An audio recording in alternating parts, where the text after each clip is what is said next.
राजधानी है, लिहाजा ये बात तो समझ में आती है कि बिना कीव पर कब्जा पूरा यूक्रेन विजय अधूरा है। लेकिन मारियोपोल पुतिन को इतना पसंद क्यों है, इस रिपोर्ट में हम आपको दिखाते हैं। पुतिन की लाख चाहतों के बावजूद मारियोपोल और कीव पर पुतिन के कब्जे का सपना अधूरा है। लेकिन सवाल है, कीव तो राजधानी है, मारियोपोल में ऐसा क्या है जहां रूसी सेना आधिपत्य जमाने के लिए बेचैन और बेकरार है।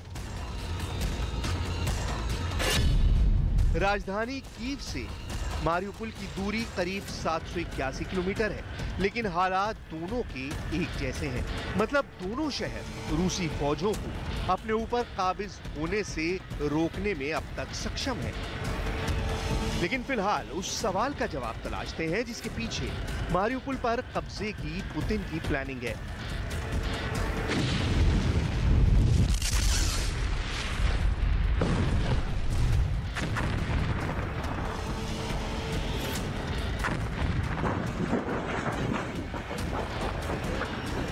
मारियोपोल की सड़कों पर रूसी टैंक उतर चुके हैं।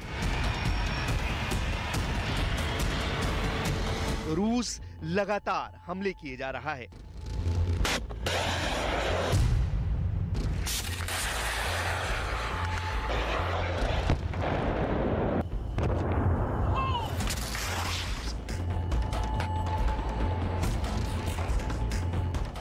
रूस ने शहर में घेराबंदी कर दी है। इस घेराबंदी के बाद मारियोपोल में बिजली, पानी और गैस की सप्लाई बंद हो गई है। राजधानी कीव में कब्जा करने में असफल रहे रूस के निशाने पर यूक्रेन का मारियोपोल शहर क्यों है? यहां कब्जा करके रूस क्या साबित करना चाहता है और इसके क्या मायने हैं? ये समझने के लिए मारियोपोल शहर को जानना होगा, इसके भूगोल और इतिहास को समझना होगा। मारियोपोल यूक्रेन का बंदरगाह शहर है। अज़ोव सागर के तट पर बसा मारियोपोल यूक्रेन के लिए रणनीतिक रूप से बेहद अहम है। रूस इसे हथियाकर इस बंदरगाह से होने वाले व्यापार पर कब्जा करना चाहता है।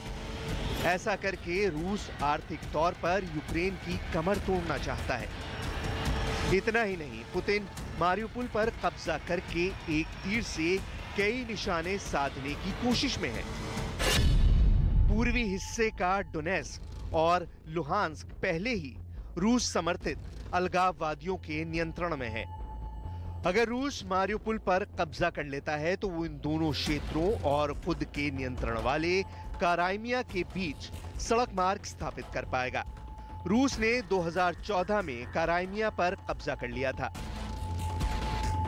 मतलब ये कि रूस अपने मंसूबे में सफल होता है तो यूक्रेन के सबसे बड़े बंदरगाह मारियोपोल पर उसका नियंत्रण स्थापित हो जाएगा।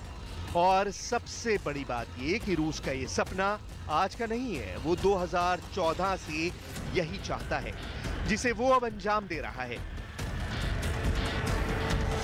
लेकिन यूक्रेन की सेना जान की बाजी लगाकर शहर को अब तक रूसी कब्जे में जाने से बचाने में कामयाब है।